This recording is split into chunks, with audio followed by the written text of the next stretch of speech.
Welcome to the Dragon's Library, your source for games, movies, shows, and more.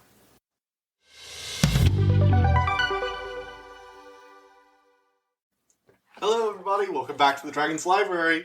I am so excited about today because I get to review something I've wanted to review for so long, and also something I just want to talk about in general, but I don't have anyone to talk about it with.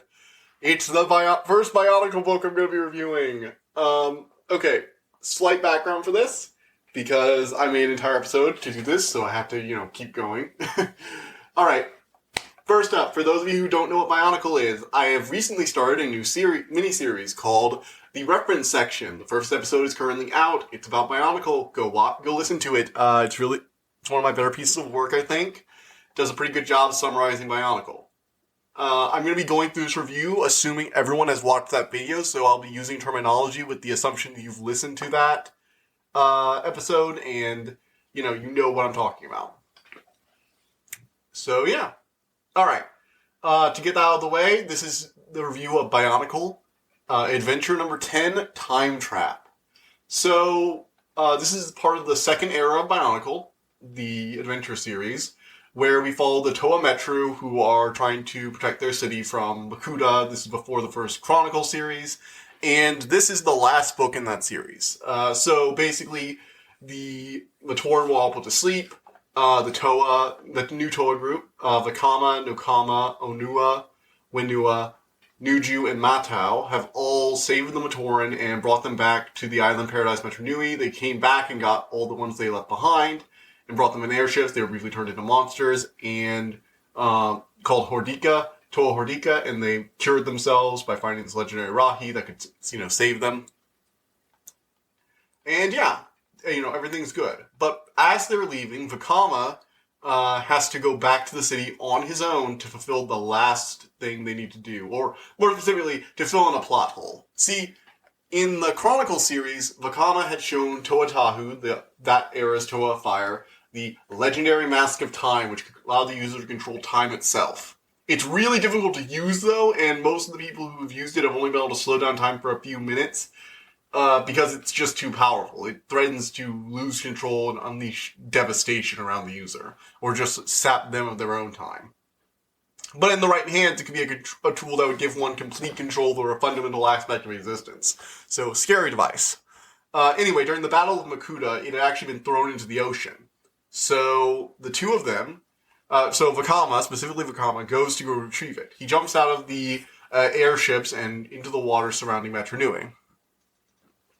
He manages to find the Vahi, the Konohi Vahi, the Mask of Time, and notices it's damaged. Everything around it is in a constant flux. Things are aging and de-aging at rapid paces all around the mask, because it's been cracked. He manages very riskily to reforge it while underwater, and, goes to return to Matanui, the island of Matanui, to bring it back with him. Unfortunately, he gets attacked by a Dark Hunter, this creature called Boparak, who is able to control time to a certain extent. He was created to hunt down the mask. So he gets attacked, and he wakes up, but he's not a Toa anymore, he's a Matoran. And the Matoran who had helped them track down the great disc that he used to create the Vahi have somehow become Toa themselves and are now running Metronui, the evil plant monster, the God, I always pronounce this wrong. The Morbuzak is still around and causing lots of trouble, and he doesn't know what's going on. So, that's the premise of the book. Is it time travel? Is it something else? Who knows? But the book's called Time Trap, so that should tell you something. And this unfolds into a greater mystery that helps to reveal various things about Vakama and the others becoming Toa, about the conflict that surrounds Metronui, and just in general helps Vakama come to terms with his own inadequacies that he's been dealing with since the beginning. Now, I really like this book. I wouldn't have created an entire episode explaining the history of Bionicle just so I could review this book if I didn't really like this book. The author, Greg Farshchi, has even said in a few interviews that he thinks it's his favorite of the books. And it's definitely the one that has some of the best writing. I mean, these are kid books. They're, small little mini scholastic books. They're not supposed to be the best written things in the world, and I will freely admit that most of them aren't that well written. The comics usually have better writing, but quite frankly, This is amazing. I love this book, and I will always love this book because, well, partially because it's just really weird and out there compared to the others, and also because the ending is amazing. Like, oh, so good. I love this ending so much. This isn't time for full spoilers yet. This is, just the inciting incident and all that. So, yeah. Anyway, I really liked it. It's a lot of fun. I think the main issue that's holding this book back for me personally and stopping me from recommending it to everyone is just that it's the 10th book in the second series of a larger franchise that you need to have some extra information about to really appreciate. And I get that. That's harsh. Reading 10 smaller books is going to be a lot, but I do think if you're willing to give them a chance, the books can be a lot of fun, and I would definitely recommend them. So, yeah. Not a whole lot to say on, the regular side, because, again, it's mostly, yes, I really like this book. I've always loved this book. I guess I can talk about the characters. Makuta shows up again. He's threatening and evil as usual. The writing for him has always had this kind of flair to me, partially because whenever I picture Makuta, I picture his voice from the movies, and I'm like, oh god, that person saying this will be so threatening. I'm terrified. And also just because he's so powerful, Vakama has to usually try and outsmart him rather than outfight him, which is a nice situation for a hero to be in. Is one of the reasons Makuta works so well as a villain for the is that he's always outclassed them so much on a physical level that they really have to work for their victories, and they have to do things other than just wield raw power. They have to outthink him, outsmart him, ruin his plans. We also get to see the Dark Hunters, the leader of the Dark Hunters. In the first part of the series, the Dark Hunters were two Dark Hunters. They're basically mercenaries. Nadiki and Kreka had come to the city. Makuta killed them, and now their boss is out for revenge, because how dare Makuta summon Dark Hunters and then kill them. And so, yeah, we're doing with the whole mix of this, Dark Hunters going out for revenge, Makuta still plotting, everybody's after the Mask of Time, and Vakama's just kind of trapped in the middle, trying to get out of there with the mask and prevent two really horrible people from getting hold of it. And also dealing with this, trap. So, yeah, all in all, very good. Okay, we're going to go into spoiler section. I know most of you probably don't care because you're probably only listening to this out of mild curiosity, but hey, I just want to warn people. Okay, so it's not time travel. I know, time trap. It's supposed to be time travel. No, it's not time travel. It's all this giant illusion that Makuta created to try and trick Vakama. The mask was damaged, he got knocked out and nearly drowned to death. Makuta saved him because he needed to know where the mask was, unaware that it had been taken from him. And so he created this illusion to try and trick Vakama into revealing its origins. Vakama ends up thinking the Mask of Time might be the reason why he's been sent back. So the trick is, hey, we'll convince him to lead us to the mask, thinking he'll try and think he needs to use it to get back to his own time. We don't really get a good glimpse of the other Matoran as Toa, which is probably the one downside, although I never really cared about them that much. And in general, yeah, it's all pretty nice.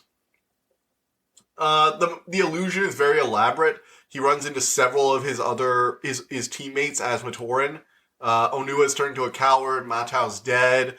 Nuju is pretty fearful because the entire city is in even more of a police state than it was near the end there when Makuta was in charge. So that's not great. And the Morvu Zak has definitely been ravaging the city a lot harsher. Matau even got killed by it in this, illusionary world. Vakama thinks he's actually dead, so he really has a desire to fix everything. Anyway, he ends up teaming up with Vakama to try and go through the Great Temple, try and figure out what's going on. And they find information about Voparak, how he took the Vahi from Vakama, how he was meant to track it down. In addition, Vakama has this random vision with a future hero who tells him that he'll have to do the hardest thing possible in the future when 6 heroes need to go on a mission to the darkest places he can imagine and brave so many dangers. And he says, I'll have to lead them. It's like, no, Vakama. You'll have to send them there and know that you can only hope for their safety. And it's like, wow. Ouch, Vakama. Vakama has a really hard time in this. Just throughout the entire series, he's kind of had, the worst possible life you can imagine. he was a mask maker who got really famous, and so the Turaga himself gave him basically an impossible task to forge the Mask of Time, which the other Matoran seemed to think was kind of just a joke. Like, wow, he's really wasting your talents. And then he becomes a Toa, but in the process watches his hero die and starts having random visions from possibly the Great Spirit itself telling him how he can save the Matoran. But he doesn't understand how he can save his city with those visions. He doesn't understand what they're trying to say. He goes on this big old quest to retrieve the mask and to stop these disasters. And then, when he finally gets to the Colosseum, the Turaga's like, yeah, no, JK, you're all traitors and you probably killed the Khan. So he's now hunted by the very city he loved, have his team thrown in jail. And then he loses the entire city, manages to save only 6 Matoran, brings them to a save, but when he comes back trying to save the rest, thinking he's finally got this hero thing down, he gets captured, imprisoned, turned into a monster, and has to spend the rest of the arc battling with his own anger, both towards himself and towards his team, who have been kind of going on to him about it the whole time, and blaming him for this whole mess. When he's just trying to do his best, and he never asked to be the leader to begin with. And then, when he finally manages to save them, he has to go back for one last thing. It's like, alright, I've come to terms. I know we weren't the heroes Motunui wanted, but we're the heroes he got, and we will protect the Matoran, as he would have wanted. Because the whole thing is that they found, carvings and symbols that suggest that the Matoran who found the Great Disc were supposed to be the ones to become Toa. So, all of it goes on, and in the end, it just leads to him having to confront all of that. He learns from Karzani, basically he was a prototype for the Morbuzak, and has been, playing the role of it in Makuta's Illusions.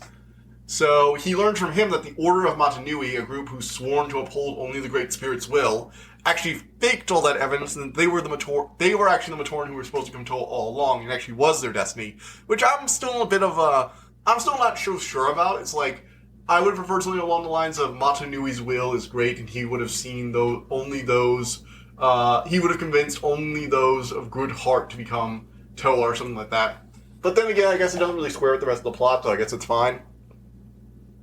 And then we get to the really good part. At the very end, we get this big battle between the Dark Hunters and Pterodax, Makuta, Pterodax, and Vakama. And they, have the big showdown. Vakama gets to show off some of his fire powers. Makuta gets to act threateningly. The Shadow one gets to almost kill a few people.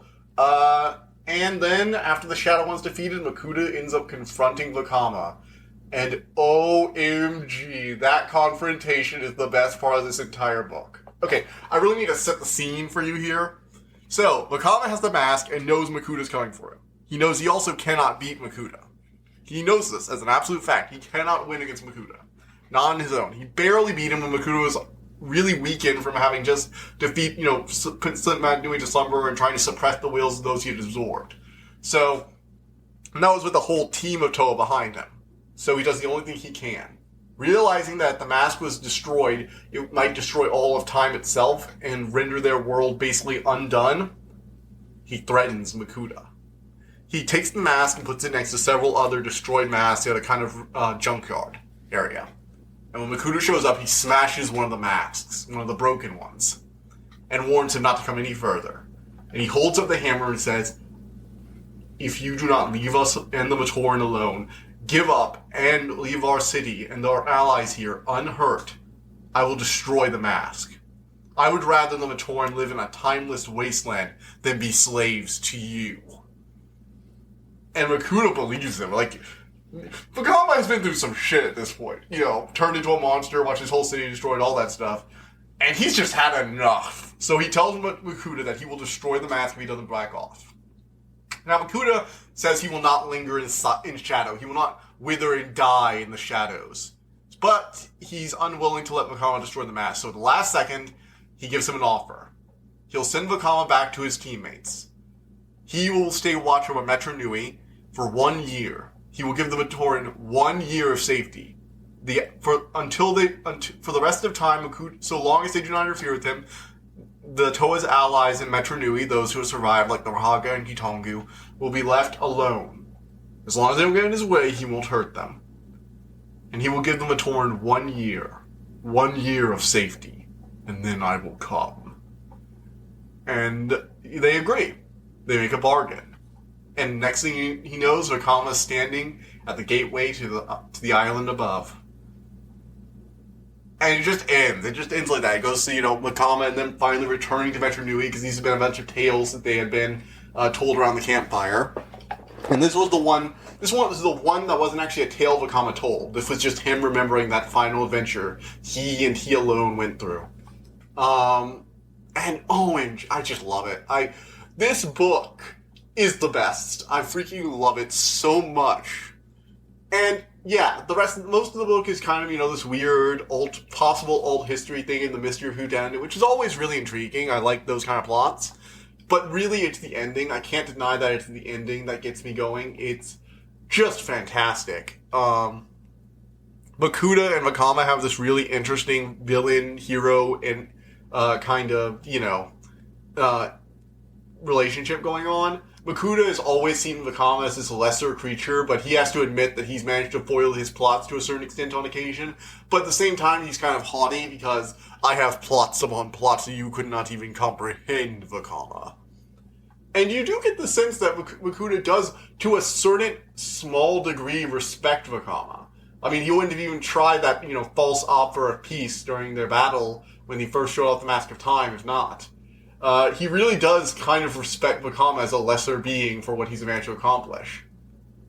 And it's like, and at the same time, Vakama is this Toa who started out very naive, very unsure of himself, but has grown into his power. He didn't start as a hero, but he was thrust into that role and learned to be one after all these adventures. And he's finally standing up to the greatest evil his team ever faced.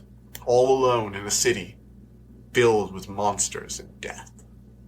And it's just wonderful. It's just a wonderful story. Far better than Bionicle was actually deserved, but I'm really glad we got it. So, yeah. Alright, well, let's see here. So, on Friday, I'm going to be reviewing the Shadow and Bone Netflix series. I actually really liked it, and I actually started reading the book series after that, so you might get a review for that whole series if I have time as well. And then on the Tuesday after that, we will have a review of Shang-Chi, Master of Kung Fu, which is Shang-Chi and the Ten Rings, sorry. It's based on Shang-Chi and the Master of Kung Fu. It's a Marvel comic series made movie. So that's going to be really fun. Can't wait for both of those. Really excited. If you want to support this podcast, you can go to our Buy Me a Coffee page in the show notes. Just donate $1 if you want, or if you'd like, you can also become a $2 member and get these podcasts a week early through our Discord channel called The Reading Room. I'd really like to see some more people on there. So please, just check it out. If you feel like you like the show, just donate. Really helps me out. All right. See you guys next time. Bye. I hope you enjoyed listening to this episode, and thank you for listening to The Dragon's Library. Please subscribe to this podcast to be notified of new episodes. The Dragon's Library releases new episodes Tuesday and Friday each week, and you can follow us on Twitter at dragon_library2. If you want to suggest an episode topic, my email is in the description below. And as always, thank you so much for all your support.